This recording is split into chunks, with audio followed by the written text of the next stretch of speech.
Hey guys, this is Neeraj and you watching Q tricks. स्वागत है आप सभी का आज की इस क्लास में। आज है डे 23 और इस सीरीज में हम लोग कर रहे हैं उत्तराखंड डीएलएड प्रवेश परीक्षा 2024 की तैयारी अभी से।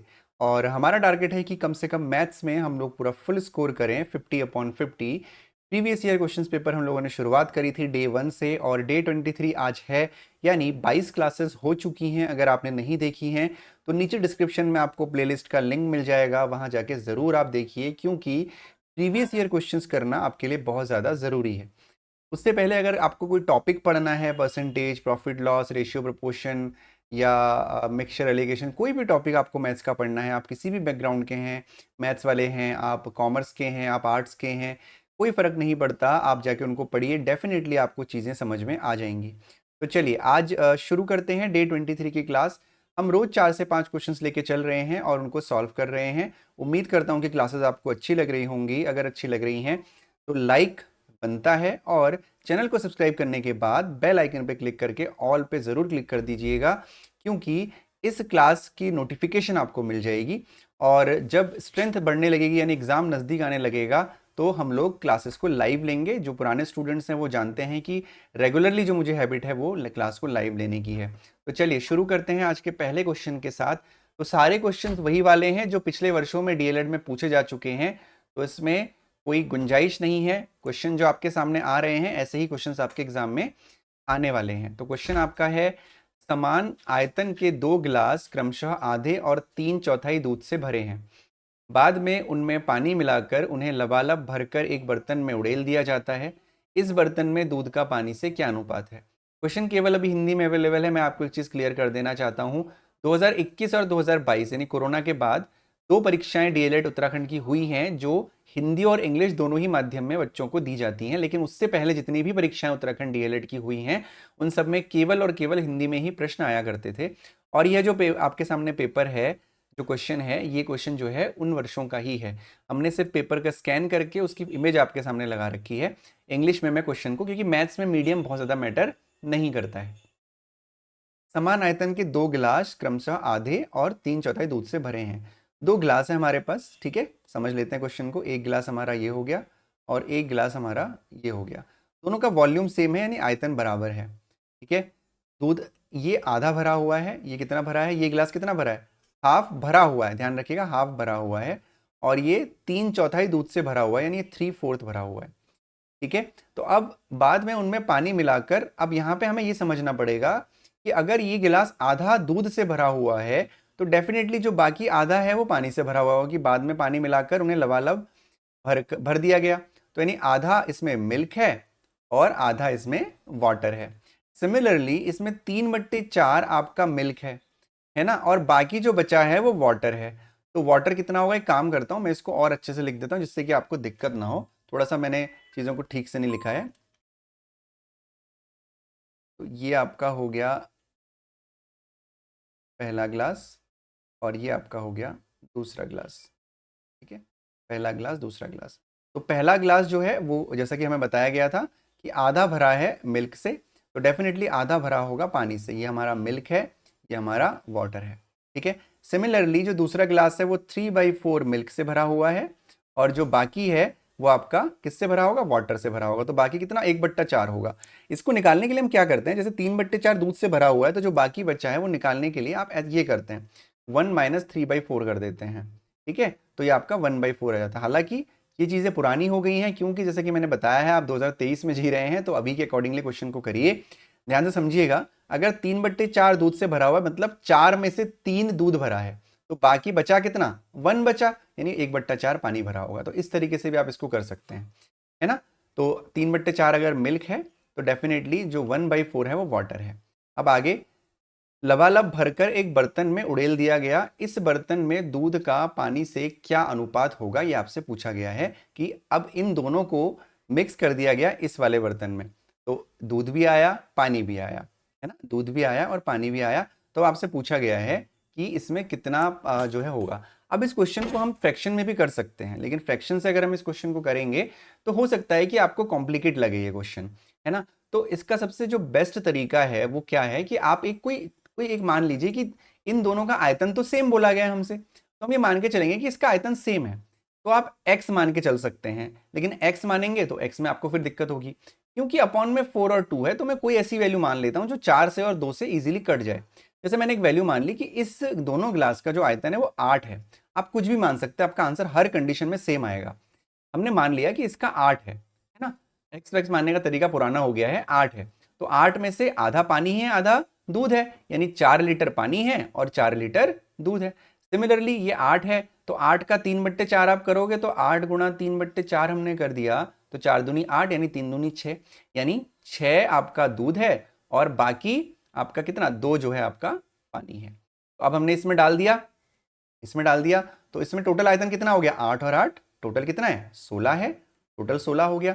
अब 16 में से आप ध्यान दीजिएगा, मैं जो रेड कर रहा हूं वो मिल्क है, ये वाला मिल्क था और ये वाला मिल्क था, तो 6 और 4 10 क्या हो गया, मिल्क हो गया।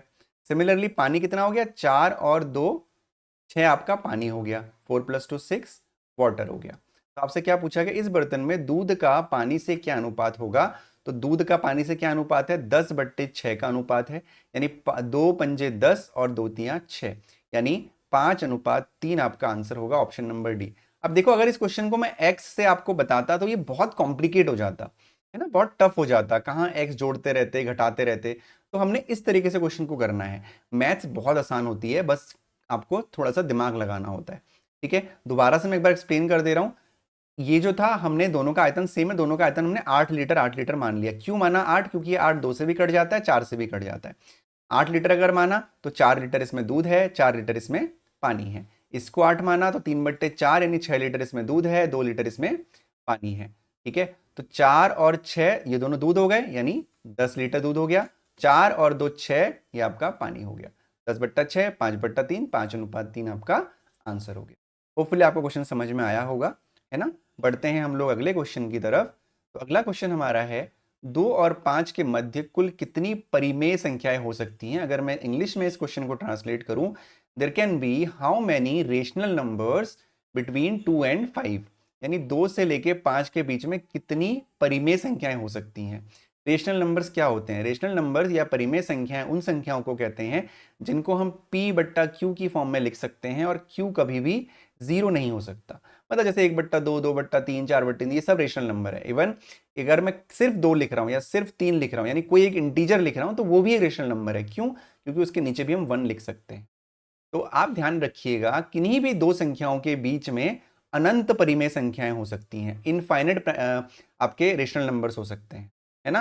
कितने भी हो सकते हैं, ज्यादा डीप में जाने की आवश्यकता नहीं है, बस याद रखिए किन्हीं दो संख्याओं के बीच में अनंत परिमेय संख्याएं हो सकती हैं, उसकी कोई गिनती नहीं है ना। बेसिक सा क्वेश्चन था, आ सकता है सीधे अनंत पर टिक करके आपको आना है।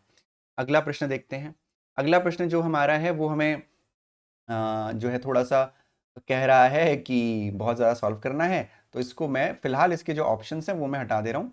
एक काम करता हूँ, मैं इसके ऑप्शंस नहीं हटाता हूँ, आप थोड़ा सा मुझे टाइम देंगे एक कुछ सेकंड्स का, और इस क्वेश्चन को मैं दोबारा नीचे लिखना चाहूँगा एज इट इज़। ठीक है,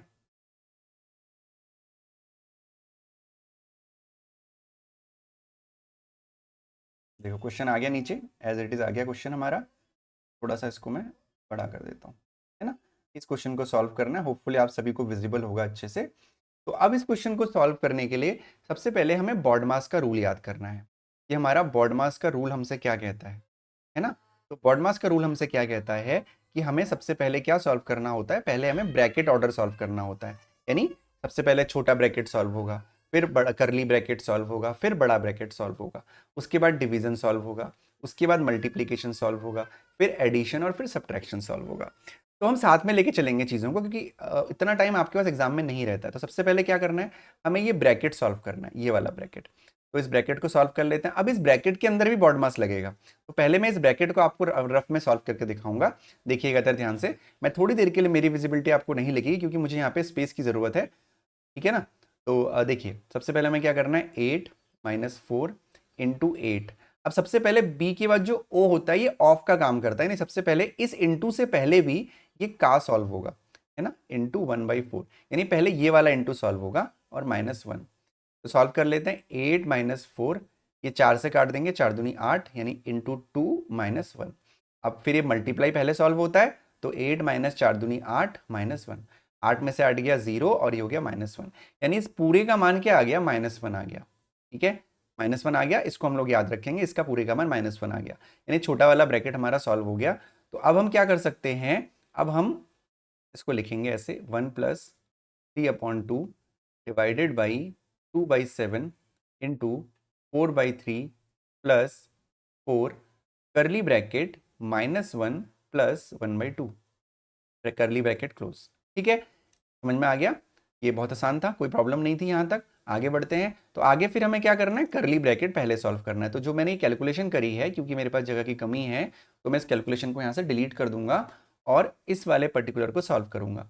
यह है -1 + 1/2, इसके नीचे हम 1 एज्यूम कर लेते हैं और नीचे मान लेंगे 2, एलसीएम हो जाएगा 1 दूनी 2 यानी -2 + 1, और -2 + 1 आपका होता है -1/2। मैं बिल्कुल इस तरीके से पढ़ा रहा हूँ जिस तरीके से मैं ये मान के चल रहा हूँ कि जो आप पढ़ रहे हैं उसमें से कई आर्ट्स वाले भी लोग होंगे, तो जो लोग मैथ्स बैकग्राउंड के हैं वो लोग ये ना समझें कि सर इतना डीप में क्यों पढ़ा रहे हैं, क्योंकि कई सारे सबको लेके साथ में चलना है। ठीक है, चलो तो ये हो गया -1/2, तो हम इसकी जगह पे -1/2 लिखेंगे, 1 + 3/2 डिवाइडेड बाई 2/7 इंटू 4/3 प्लस 4 और माइनस का 1/2। अब फिर से हम बॉड मास पे आते हैं, तो बॉड मास पे अगर हम देखें तो हमें अब क्या करना है, ब्रैकेट सॉल्व हो गए, अब हमें डिवीजन सॉल्व करना है। तो डिवाइड कहाँ पर है हमारा, ये है डिवाइड, तो इसको फिर से हम रफ में सॉल्व करेंगे। तो इसको रफ में सॉल्व करते हैं, देखो अगर इसमें किसी को दिक्कत होती है ना, तो देखना कैसे सॉल्व करते हैं इसको रफ में। ये आपका 3/2 डिवाइडेड बाई 2/7 है ना। तो हम क्या करते हैं, इसको सॉल्व करने के लिए 3/2 इस डिवाइड के सिंबल को चेंज करके इनटू कर देते हैं और इसको रिवर्स कर देते हैं, ये नियम होता है। 7/2 कर दिया तो ये हो गया 7 या 21/4। ठीक है, तो ये हो जाएगा आपका 1 + 21/4 इंटू 4/3 प्लस 4 माइनस 1/2। अब डिवीजन भी हमारा सॉल्व हो गया है ना, डिवीजन भी सॉल्व हो गया। तो डिवीजन अगर सॉल्व हो गया तो अब हमें क्या चाहिए, अब हमको चाहिए मल्टीप्लीकेशन। तो मल्टीप्लीकेशन कहाँ है हमारा, ये मल्टीप्लीकेशन, इसको हम लोग सॉल्व करेंगे। तो इसको सॉल्व कर लेते हैं रफ में हम लोग। तो 21/4 इंटू 4/3, तो 4 से 4 कट गया, 3 7 जा 21 हो गया। तो अब मैं यहाँ लिख रहा हूँ आगे, तो ये हो जाएगा आपका 1 प्लस कितना है, देखो 4 से 4 1 + 7 आ गया यहाँ पे, अरे वाह 1 + 7 तो फोन भी होता है, +4 माइनस 1/2। अब हम सारे एडिशन वाले को सॉल्व करेंगे, तो 7 4 11 और 1 12, 12 माइनस 1/2। तो 12 माइनस 1/2 को सॉल्व कर लेते हैं, देखिएगा ध्यान से। तो ये हो जाएगा आपका 12 माइनस 12/1 माइनस, मेरी विजिबिलिटी की ज़रूरत है यहाँ पे, मुझे लगता है कोई दिक्कत नहीं है, जगह हमारे पास भरपूर है। 12/1 माइनस 1/2, तो एलसीएम हो जाएगा 2, तो ये हो जाएगा 12 दूनी 24 माइनस 1, तो ये हो जाएगा आपका कितना, 23/2 आपका आंसर होगा। यानी ऊपर में से कोई ऑप्शन मैच नहीं कर रहा है, तो जो हमारा आंसर हो जाएगा वो होगा ऑप्शन नंबर डी, इनमें से कोई नहीं। ठीक है, कई लोग इनमें से कोई नहीं को कोई वैल्यू नहीं देते हैं, लेकिन वैल्यू दिया करो, ये भी आपको 1 नंबर देगा, ऐसा नहीं है। कई लोग सोचता रहे इतना सॉल्व किया आंसर आया इनमें से कोई नहीं, नहीं कोई बात नहीं, अच्छी बात है, ये भी तो आपको 1 नंबर दे रहा है ना, सबसे ज़्यादा वैल्यू तो इसकी है, क्योंकि ये एक इकलौता ऐसा ऑप्शन होता है जो आपको कंफ्यूज करता है कि यार दोबारा सॉल्व कर लेता हूँ, क्या पता तीनों में से कोई एक हो, है ना। तो बहुत प्यार से करेंगे, धीरे धीरे करेंगे तो गलती नहीं होगी। ठीक है, बढ़ते हैं अगले क्वेश्चन की तरफ। तो अगला जो क्वेश्चन हमारा है वो है, एक वस्तु के लागत यानी क्रय मूल्य और विक्रय मूल्य का अनुपात 20:21 है, तो प्रतिशत लाभ ज्ञात करिए। तो प्रतिशत लाभ के लिए सबसे पहले हमको फॉर्मूला पता होना चाहिए, उससे पहले मैं रिकमेंड करूंगा नीचे डिस्क्रिप्शन बॉक्स में आपके सामने क्वेश्चंस होंगे, प्रॉफिट एंड लॉस का पूरा टॉपिक पढ़ा हुआ है बेसिक से एडवांस तक, अगर आपके पास समय है तो उसको पढ़िए, वो चीज़ें आपको इसको करने में हेल्प करेंगी। फिलहाल क्रय मूल्य और विक्रय मूल्य का अनुपात 20:21 है, तो हम ये मान के चलेंगे क्रय मूल्य यानी कॉस्ट प्राइस आपका 20x होगा और विक्रय मूल्य यानी सेलिंग प्राइस हमारा 21x होगा। प्रतिशत लाभ निकालना है यानी प्रॉफिट परसेंटेज हमको निकालना है, और प्रॉफिट परसेंटेज का फॉर्मूला होता है profit upon cost price into 100, यानी लाभ बट्टा क्रय मूल्य गुणा 100। ठीक है, तो प्रॉफिट कितना होता है, प्रॉफिट निकालने के लिए हम क्या करते हैं, विक्रय मूल्य से क्रय मूल्य को घटा देते हैं, यानी 21x माइनस 20x, तो यानी आ जाएगा 1x, यानी x आ गया आपका प्रॉफिट, यानी प्रॉफिट x बट्टा कॉस्ट प्राइस है आपका 20x गुणा 100, x से x कट गया, 20 पंजे 100 हो गया, 5% आपका आंसर हो गया जो है ऑप्शन नंबर ए। तो फॉर्मूला याद रखिए, profit percentage is equal to P/CP into 100। ठीक है, समझ में आया। हालांकि आप इसको और भी तरीकों से कर सकते थे, जब मैं आपको प्रॉफिट लॉस पढ़ाता हूँ, अपने बैंकिंग के स्टूडेंट्स को प्रॉफिट लॉस पढ़ाता हूँ, तब जो है मैं बिल्कुल भी फॉर्मूले यूज़ नहीं करता। 100% मैथ, 100% की जगह मैं ये कहूँगा कि 99% मैथ्स जो है बिना फॉर्मूले की यूज़ होती है, और बहुत ईजिली क्वेश्चंस के आंसर आ जाते हैं। ठीक है, चलो जी शुरू करते हैं हमारा अगला क्वेश्चन। यदि किसी संख्या के 1/3 का 7वां भाग 15 है, तो उस संख्या का 2/5 भाग क्या होगा? बहुत आसान क्वेश्चन है। ठीक है, एक संख्या है, उस संख्या का 2/5 भाग आपको निकालना है। बहुत आसान है, देखो क्या करोगे। संख्या का 2/5 भाग, तो मान लेते हैं कि वो संख्या क्या है आपकी, कोई भी संख्या है, वो संख्या x है मान लो। उसका 1/3, 1/3 यानी गुणा 1/3, और उसका 7वां भाग, तो 7वां भाग में इंटू 7 मत कर देना, इंटू 1/7 करोगे। 1/7 बराबर कितना है? 15 है। अब यहाँ पे डिवीजन में, तो उधर जाके मल्टीप्लाई में हो जाएंगे नहीं, x इज इक्वल टू हो जाएगा 15 गुणा 7 गुणा 3, है ना। x की वैल्यू ये आ गई, इसको सॉल्व मत करिए अभी आप, क्योंकि आपका आंसर नहीं है।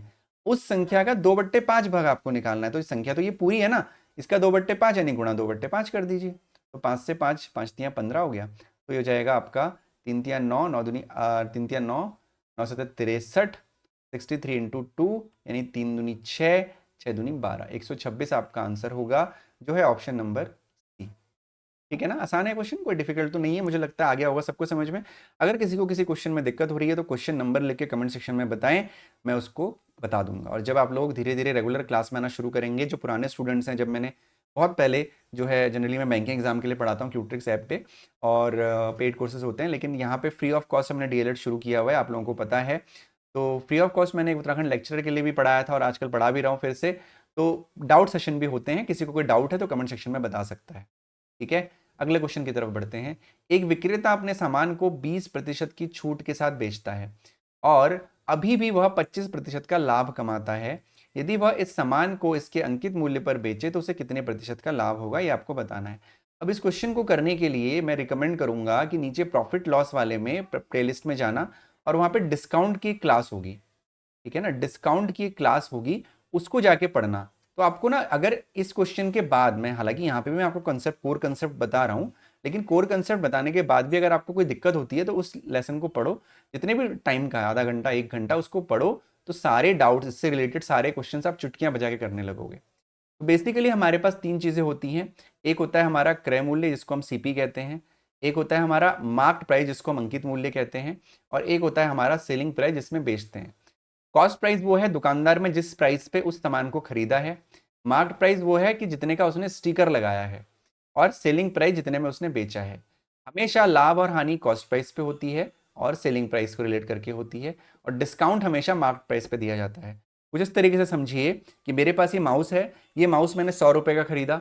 तो अब मैं, अगर भाई, अगर मैं दुकानदार को, अगर मैं जो खरीदने मुझसे आएगा, अगर मैं दुकानदार हूँ, तो मैं अगर उसको कुछ डिस्काउंट नहीं दूंगा तो वो मुझसे प्रभावित क्यों होगा, मुझसे इंप्रेस क्यों होगा, मुझसे क्यों खरीदेगा। तो मैं क्या करूंगा, 100 रुपये का ये माउस है, तो मैं क्या बोलूंगा, इसमें मैं स्टिकर लगा दूंगा 110 रुपये का। ठीक है, 110 रुपये का मैं स्टिकर लगा दूंगा, और फिर मैं बोलूंगा कि भाई तुम्हारे लिए 5 रुपये कम कर दिए, आप 105 में इसको ले जाओ। तब भी मुझे 5 रुपये का फायदा हुआ, और कस्टमर भी खुश होके सामान खरीद के चला गया। तो वही कंसेप्ट यहाँ पे लगता है। तो छूट और इसको समझते हैं ध्यान से। तो सबसे पहले देखो, अगर उस बंदे ने 100 रुपये में इस सामान को खरीदा है, सबसे पहले दुकानदार ने, विक्रेता ने 20% की छूट के साथ 25% लाभ कमाता है। तो सबसे पहले हम इस लाभ वाली चीज को देखेंगे कि अगर उसने 25% प्रॉफिट कमाया है, तो 100 रुपए की चीज 125 रुपए में बेची होगी। बेसिक सा कंसेप्ट है। 100 रुपए की चीज 125 में बेची, कैसे निकालते हैं हम, 100 रुपए कॉस्ट प्राइस है, इसका 125% निकाल देते हैं। तो नहीं, 125/100, 100 से 100 कट गया, 125 बचा, और वही 125 मैंने यहाँ पे लिखा हुआ है ना। अगर 25% प्रॉफिट हो रहा तो 125% निकाल दो। पुराना तरीका क्या था, 25% निकाल के उसमें 25 जोड़ दो, वो तरीका पुराना हो गया है। 125 हो गया। अब हमसे क्या बोला गया है कि जो प्रॉफिट हुआ है वो कितने का हुआ है, प्लस का 25%। ठीक है ना, लेकिन जो डिस्काउंट दिया है वो 20% दिया है ना। यानी यहाँ पे जो डिस्काउंट दिया है वो 25% का डिस्काउंट दिया है, माइनस का 25%। तो अगर कह रहा है कि अगर इसको अंकित मूल्य पर बेचेगा तो कितने प्रतिशत का लाभ होगा, तो यानी हमें अंकित मूल्य निकालना पड़ेगा। अब अंकित मूल्य निकालने के लिए आप क्या करोगे, हालांकि x मानने की आवश्यकता नहीं होती है, लेकिन आप लोगों ने भी कोर कंसेप्ट को नहीं पढ़ा है, तो मैं x मान के आपको समझा रहा हूं। तो इसको आप x मान लीजिए, है ना। 25% डिस्काउंट का मतलब होता है 75%। जितना परसेंट डिस्काउंट होगा 100 में से उतना माइनस कर दीजिए। अगर 10%, अच्छा 25 नहीं, ये 20 है, सॉरी 20% डिस्काउंट है, तो 20% डिस्काउंट का मतलब होता है 80%। यानी एक्स का जो 80% है वो है आपका कितना, 125 आपको दे रखा है। तो आपको एक्स की वैल्यू निकालनी है। समझ में आया? जितना डिस्काउंट है 100 में से उतना माइनस करके उतना परसेंटेज उसका निकाल दीजिए, है ना। हालांकि पहले क्या किया जाता था, पहले ये करते थे x minus x into 20/100 is equal to 125। तो अब तो भाई नए जमाने में जी रहे हैं हम लोग, पुराने तरीके क्यों अपनाने हैं, है ना। तो सीधे डिस्काउंट की जगह हम लोग इतना कर देंगे। तो ये हो गया। इसको सॉल्व करने के लिए x बराबर आपका हो जाएगा 125, 100 ऊपर चला जाएगा गुणा 100 और बट्टा 80 आपका ये हो गया। ठीक है, कोई दिक्कत? कट करते हैं इसको। तो 0 से 0 हमने काटा, ठीक है, और 4 से काटेंगे, 4 दूनी 8, और एक काम करो 4 दूनी 8, और एक काम करते हैं, ये 125 इंटू मार्क प्राइस निकालना है, तो 4 दूनी 8, 4 से नहीं कट रहा ना ये, रुक जाओ, 2 से कटेगा, 2 चक्को 8, 2 पंजे 10। ठीक है, तो अब ये हो गया 125 गुणा 5/4। तो बेसिकली जो x का मान आया वो हमारा आया 125 पंजे कितना होता है, 500, 625 होता है। करके देख लेते हैं। 5×5 = 25, 5 दूनी 10, 11 12, और 5 एकम 5 और एक 6, 625/4 आपको करना है। ठीक है, तो 625 को 4 से डिवाइड कर लेते हैं, 625 मैं यहाँ पे करता हूँ, यहाँ पे मेरे पास थोड़ी सी जगह है, डिवाइड बाई 4 कर लेते हैं। ठीक है, 4 1 ज़ा 4 हो गया, आ गया 2, यहाँ पे आ गया 2, 4 पंजे 20 हो गया, यहाँ पे आ गया आपका 2, और ये आ गया 5, फिर 4 पंजे 20 हो गया आपका, यहाँ पे नहीं, 4 छक्का 24 हो गया, सॉरी, और यहाँ पे आ गया 1, पॉइंट लगाया, 0 बढ़ाया, 4 दूनी 8 हो गया, फिर 2 आ गया 0, 4 पंजे 20 हो गया।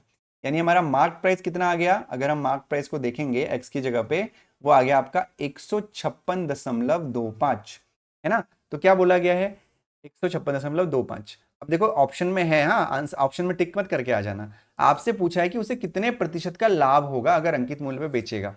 तो मतलब उसने 100 रुपए में खरीदा था और उसने बेचा 156.205 में, इतने में बेचा, ये अंकित मूल्य है, ये लाभ नहीं है। लाभ कितना है, लाभ जैसे यहाँ पे 100 में बेचा और 125 में बेचा था, सॉरी 100 में खरीदा और 125 में बेचा, तो 25% का लाभ हुआ। 100 से माइनस कर दो, तो 156.25 को भी आप 100 से माइनस करोगे तो आपका आएगा 56.25। तो आपका आंसर हो जाएगा ऑप्शन नंबर सी, 56.25। अगर किसी को इसमें दिक्कत हुई है, समझ में थोड़ा सा समझ में नहीं आया है, तो कमेंट सेक्शन में बताइएगा। और मैं रिकमेंड करूंगा कमेंट सेक्शन में बताने से पहले एक बार डिस्काउंट की सीरीज जाके देख लो, प्रॉफिट लॉस की प्लेलिस्ट पे क्लिक करो लिंक पे, और वहां पे डिस्काउंट वाला चैप्टर पढ़ लो, सब कुछ क्लियर हो जाएगा, मेरी गारंटी है। ठीक है, क्लियर है ना इतना? चलो आज के लिए इतना ही। आज भी हमने कई सारे क्वेश्चन किए, 6 क्वेश्चन किए हैं। फिर हम लोग कल फिर से मिलेंगे और भी 4-5 क्वेश्चन, 6 क्वेश्चन करेंगे, अच्छे अच्छे क्वेश्चन जो आपके प्रीवियस ईयर में आ चुके हैं।